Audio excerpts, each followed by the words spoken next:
கோலி talk Kollywood news. Ajith, Vijay, சூர்யாவுக்கு அடுத்த இடத்துல சிவகார்த்திகேயன். நம்ப முடியல, ஆனா நம்பிதான் ஆகணும். அஜித், விஜய், சூர்யாவுக்கு அடுத்த இடத்தை வெகு சீக்கிரத்திலேயே தொட்டுட்டாரு சிவகார்த்திகேயன்.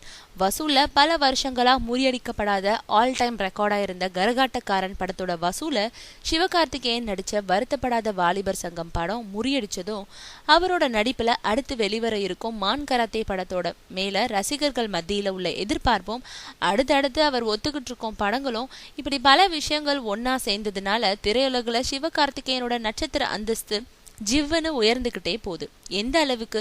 சிவகார்த்திகேயன் நடிச்ச எதிர்நீச்சல் படத்தோட சேட்டலைட் ரைட்ஸ் 4.5 கோடிக்கு விலை போச்சு.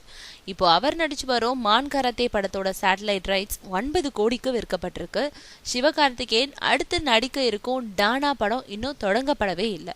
அதுக்குள்ள அந்த படத்தோட சேட்டலைட் ரைட்ஸை 13 கோடிக்கு வித்து காசை கலாப்பட்டியில போட்டுட்டாரு டானா படத்தோட தயாரிப்பாளரான நடிகர் தனுஷ்.